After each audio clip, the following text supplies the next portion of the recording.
Bonsoir à toutes et à tous, soyez les bienvenus dans Planète Locale, votre émission de BFM Marseille-Provence consacrée à l'environnement dans notre département. Au sommaire de cette émission, où déposer votre sapin de Noël, surtout ne le jetez pas, on vous donnera tous les bons plans dans la métropole. Comment repeupler le littoral méditerranéen? Peut-on réparer ce qui a été détruit en termes de biodiversité?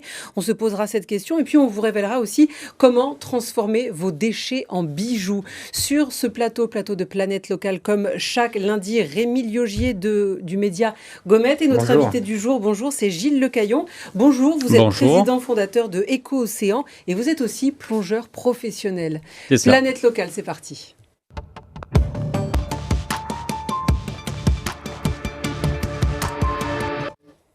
On commence tout de suite avec l'actualité environnement de la semaine. Rémi, ce sont évidemment les sapins de Noël, surtout on ne les jette pas parce que ça se recycle. Et oui Sophie, les fêtes de fin d'année sont terminées, c'est l'heure du grand ménage de janvier, donc on range au placard les illuminations, les guirlandes, on éteint les bougies, reste le sapin. Alors même si ça fait mal au cœur, il faut bien s'en débarrasser, vous pourriez simplement le jeter à la poubelle, certains même l'abandonnent en pleine rue, et pourtant il existe une solution, c'est l'opération collecte des sapins de Noël. Vous qui habitez à Marseille, Aix, Martigues ou encore Salon ou Aubagne, la métropole Aix-Marseille-Provence propose de donner une nouvelle vie à votre sapin. Alors comment on s'y prend concrètement ? Alors comment on s'y prend ? Il vous suffit de déposer votre sapin dans un espace dédié. Des points de collecte ouvrent d'ailleurs ce lundi un peu partout sur le territoire métropolitain. Leur localisation est indiquée sur le site de la métropole. Attention, les sapins doivent être déposés sans décoration ni neige artificielle. Ni sac d'ailleurs, puisqu'une fois récupérés, les conifères sont transformés en compost dans des centres de recyclage. Alors reconduite depuis plusieurs années, l'opération collecte des sapins avait notamment permis en 2020 de recycler 130 tonnes de sapins sur le seul territoire Marseille-Provence. Et cette année, l'opération court jusqu'au 31 janvier. Merci beaucoup. Quoi qu'il en soit, même si on recycle, c'est quand même pas très écolo le sapin de Noël. Non, après, chacun fait sa tradition comme il veut. Moi, j'ai pas de sapin, mais je respecte quand même. Merci beaucoup, Rémi. Tout de suite, c'est l'invité de Planète Locale. Bonjour Gilles Lecaillon. Bonjour. Merci d'être venu sur le plateau de Planète Locale. Vous êtes le président fondateur de Éco-Océan. C'est une association qui... Non, c'est pas une... C'est une société. C'est une société, pardon, qui repeuple, on va résumer comme ça, qui repeuple les fonds marins de Méditerranée. Comment vous vous y prenez ? Et c'est exactement ça. Alors effectivement, on est une société et en fait, on a comme vocation à aider les petits poissons à devenir un petit peu plus grands. Voilà le cœur de métier d'Éco-Océan finalement. Donc c'est assez simple dit comme ça.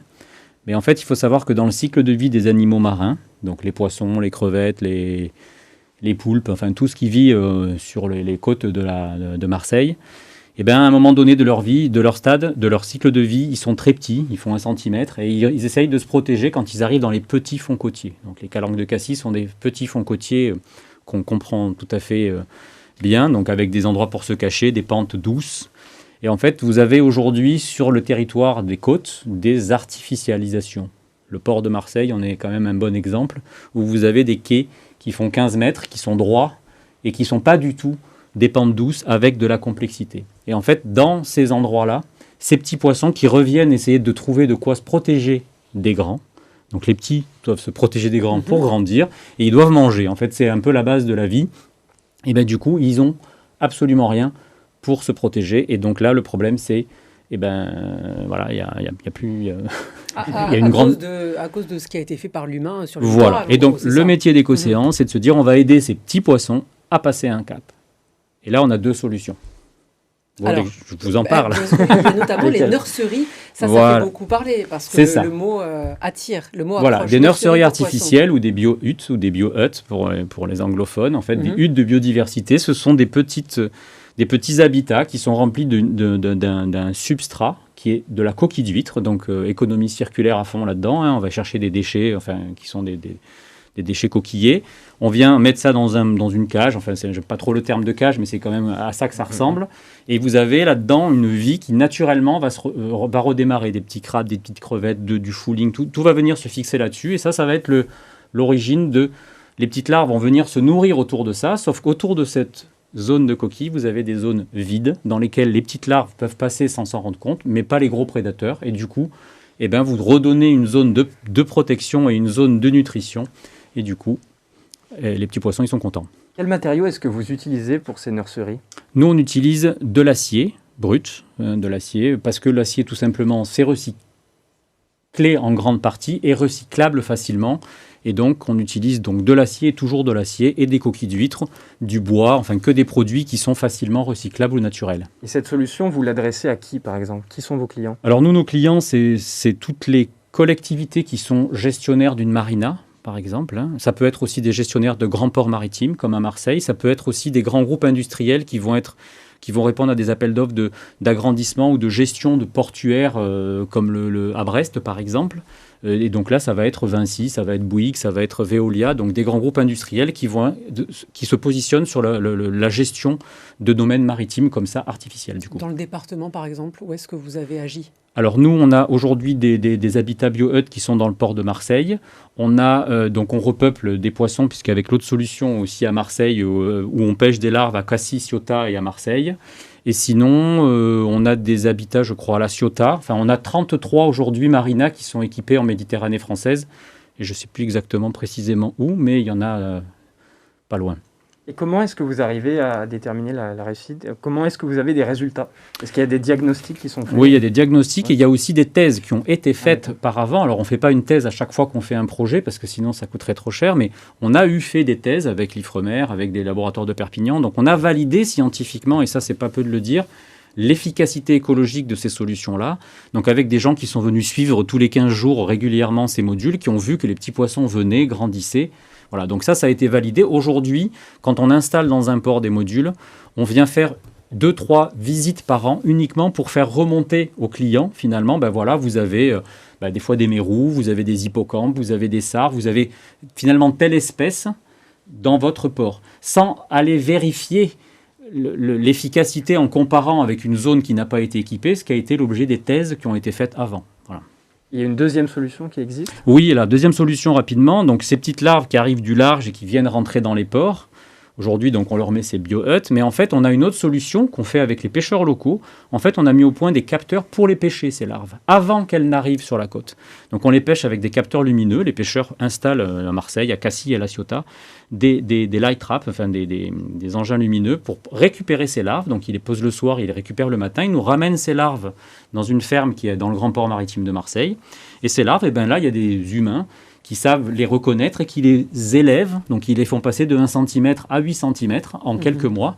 Et ensuite, on les réintroduit dans le milieu. Donc, finalement, c'est 2 process différents, mais qui ont le même objectif. Il y en a un, naturellement, le poisson grandit. Et l'autre, artificiellement, on vient l'extraire du milieu et le réintroduire quand il fait 8 cm, donc plus fort. Juste pour terminer, selon vous, préserver, ça ne suffit pas aujourd'hui. Il faut réparer le mal, entre guillemets, qui a été fait dans les fonds marins? Malheureusement, je dirais oui. On est de plus en plus nombreux à vouloir habiter sur les côtes. La préservation, c'est la première des choses à faire. Il faut préserver, donc il y a des super aires marines protégées ici. Malheureusement, ça ne suffit pas, et donc c'est une solution complémentaire à la préservation, mais surtout pas pour remplacer la préservation. Il faut préserver des zones pour avoir des géniteurs, et ensuite il faut réparer, ou en tout cas redonner des fonctions écologiques à des zones qui sont artificielles et qui vont rester artificielles. On n'a pas prévu d'enlever le port de Marseille dans les quelques années qui viennent. Non, merci beaucoup Gilles Lecaillon. Vous restez avec nous parce avec qu'on plaisir. va parler de l'objet de la semaine avec Rémi.